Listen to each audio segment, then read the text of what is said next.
ಮಂಗಳೂರು. ಸಾರಿ ಅದಕ್ಕೆ ಪ್ರತಿ ವರ್ಷದಂತೆ ಈ ವರ್ಷನೂ ನಾನು ನಿಮ್ಮ ಜೊತೆ ಇಲ್ಲಿಗೆ ಬರಬೇಕಾಗಿತ್ತು, ಮರ್ತ್ಬಿಟ್ಟೆ. ಪರವಾಗಿಲ್ಲ, ನೋ ಇಶ್ಯೂಸ್. ನನಗೆ ನಿನ್ನನ್ನು ಕಟ್ ಹಾಕೋದಕ್ಕೆ ಇಷ್ಟ ಇಲ್ಲ. ನೀನು ಯಾವಾಗಲೂ ಅಷ್ಟೆ, ನಿನಗೆ ಇಷ್ಟ ಬಂದ ಹಾಗೆ ಫ್ರೀಯಾಗಿರ್ಬೇಕು.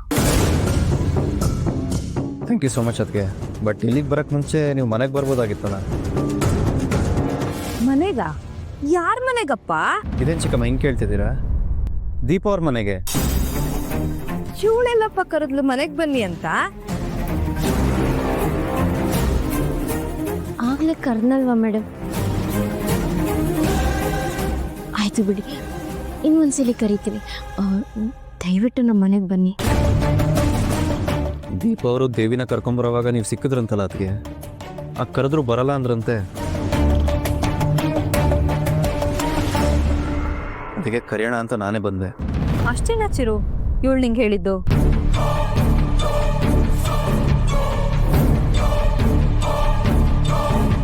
ಹ್ಞೂ ಅಷ್ಟೇ ಅದಕ್ಕೆ. ಹೇಳಕ್ಕೆ ಇನ್ನೇನಾದರೂ ವಿಷಯ ಇತ್ತಾ? ಬೇರೆ ಇನ್ನೇನು ಇಲ್ವಾ ದೀಪ? ಏನೂ ಇಲ್ಲ ಮೇಡಮ್.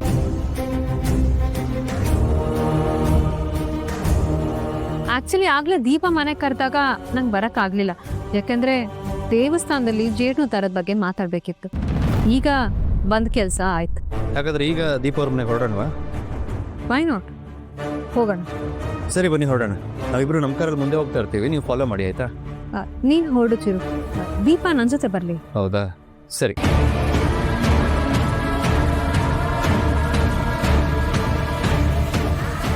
ಮೇಡಮ್, ನನ್ನ ಗಂಡನ ಮಾತಿಗೆ ಬೆಲೆ ಕೊಟ್ಟು ನಮ್ಮ ಮನೆಗೆ ಬರೋದಕ್ಕೆ ತುಂಬ ಥ್ಯಾಂಕ್ಸ್.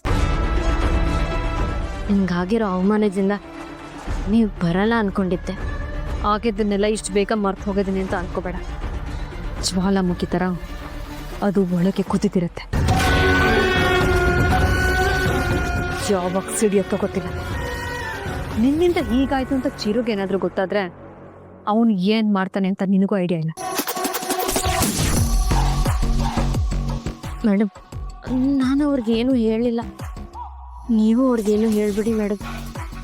ಇವತ್ತಿನ ಘಟನೆ ಬಗ್ಗೆ ಹೇಳ್ದೇ ಇದ್ರು ಇವತ್ತು ನನ್ನ ಜೀವನದಲ್ಲಿ ನನಗೆ ಏನಾಗಿದೆಯೋ ಅದಕ್ಕಿಂತ 10 ಪಟ್ಟು ನೀನು ಅನುಭವಿಸ್ತೀಯ. ನೋಡ್ತಾ ಇರ್ತಾರೆ.